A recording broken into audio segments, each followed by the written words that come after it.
নমস্কার বন্ধুরা, আমি সুস্মিতা বাংলা ক্যানভাস চ্যানেলে সকলকে স্বাগত জানাচ্ছি। চিড়ে দিয়ে একটা ঝটপট আমি বিকেলের স্ন্যাক্স রেসিপি তোমাদের সাথে শেয়ার করছি, যেটা এই শীতের বিকেলগুলোতে দারুণ লাগবে। চা কফি দিয়ে এটা খেলে সন্ধেটা জাস্ট জমে যাবে। এটা খুব কম উপকরণ দিয়ে চটজলদি তৈরি হয়ে যায়, ভীষণই মুচমুচে তৈরি হয়। তো চলুন দেখে নেওয়া যাক। কড়াইতে প্রথমে আমি তেল দিয়ে দিয়েছি। এখানে আমি 2 চামচ মতো রিফাইন তেল দিয়েছি।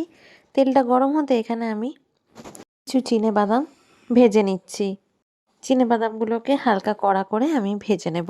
আর এদিকে চিড়েটাকে আমি ভালো করে ধুয়ে নিয়েছি। চিড়েটাকে হালকাভাবে জলে ধুয়ে নেব। চিকন জলে রাখলে কিন্তু একদম গলে যেতে পারে।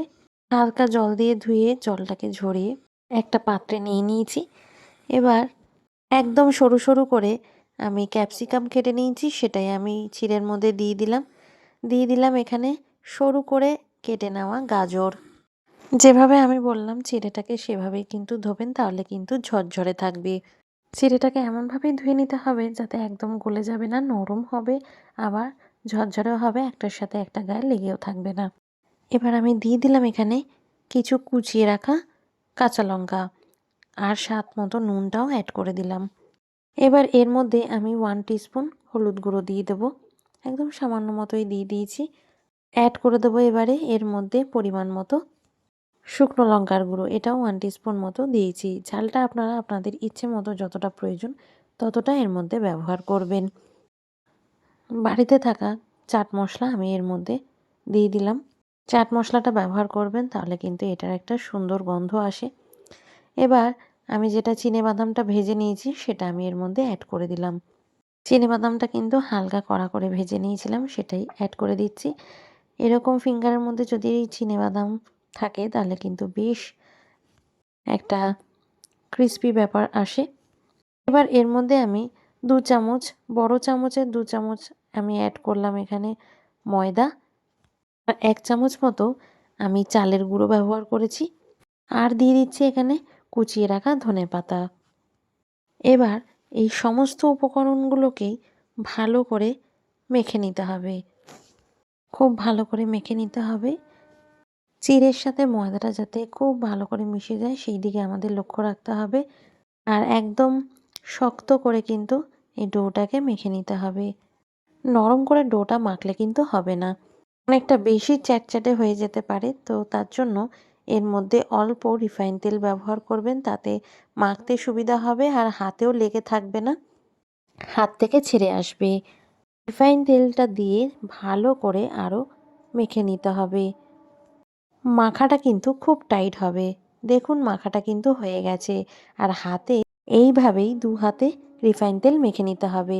তারপর এরকমভাবে ডো থেকে অল্প অল্প করে লেচি কেটে নিচ্ছি। এইভাবে লেচি কাটার পরে এরকম চেপে চেপে ফিঙ্গার শেপ দিয়ে নিতে হবে। এইভাবেই সবগুলোকে তৈরি করে নিতে হবে। দেখুন কি সহজেই ফিঙ্গার শেপ দিয়ে নেওয়া হয়ে গেল। এইভাবেই সবগুলো প্রত্যেকটা তৈরি করে নিতে হচ্ছে। ঝটপট তৈরিও হয়ে যায়।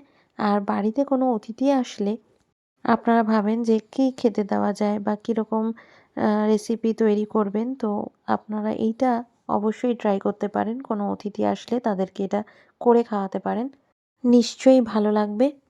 একই রকমভাবে সবকটা ফিঙ্গার কিন্তু তৈরি করা হয়ে গেছে।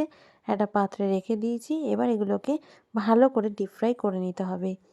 প্যানের মধ্যে সাদা তেল দিয়ে দেওয়া হয়ে গেছে, তেলটাও গরম হয়ে গেছে। এবার একটা একটা করে ফিঙ্গার এইভাবে ছেড়ে দিচ্ছি। ফিঙ্গারগুলো ভাজার সময় কিন্তু একদম হাই ফ্লেম করবেন না, মোটামুটি লো টু মিডিয়াম ফ্লেমে এগুলোকে ভেজে নিলেই হালকা লালচে রং ধরেই যাবে। আর এই ফ্লেমে করলে কিন্তু ভিতরটা কাঁচা থাকে।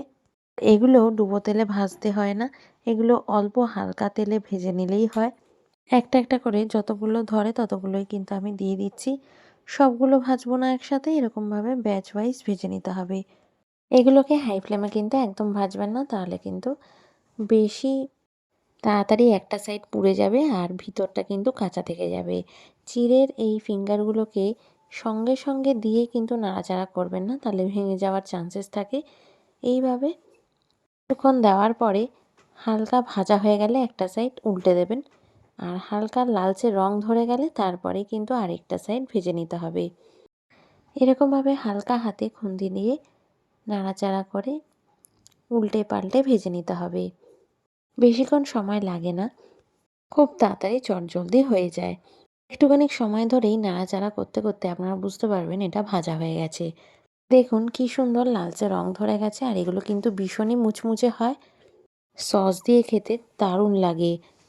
তো বন্ধুরা, তোমরা খুব ইজিলি শিখে গেলে কিভাবে চিড়ে দিয়ে মুচমুচে ফিঙ্গার বানানো যায়। আমার একটা ব্যাচ ভাজা হয়ে গেল, সেগুলোকে আমি ভালো করে তেল ছেঁকে একটা প্লেটে তুলে নিচ্ছি। আবার যেগুলো ভাজা হয়নি সেগুলো একটা একটা করে তেলে ছেড়ে দেব। সবগুলো ভাজা হয়ে গেছে। সেকেন্ড ব্যাচের যে ফিঙ্গারগুলো ভাজলাম সেগুলো আমি একই রকমভাবেই খুব কড়া করে মিডিয়াম ফ্লেমে ভেজে নিলাম। খেতে অসাধারণ হয়েছিল, একই সাথে ক্রিসপি মুচমুচে, আর সাথে ছিল কফি।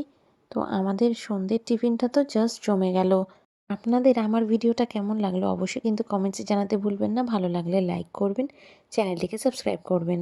পাশে থাকা বেল আইকনটা অবশ্যই প্রেস করবেন যাতে নতুন ভিডিও আপলোড করলে তার নোটিফিকেশনস আপনারা সঙ্গে সঙ্গে পেয়ে যাবেন। আপনারা ভালো থাকবেন। দেখা হবে নতুন একটা রান্নার ব্লগে। টাটা।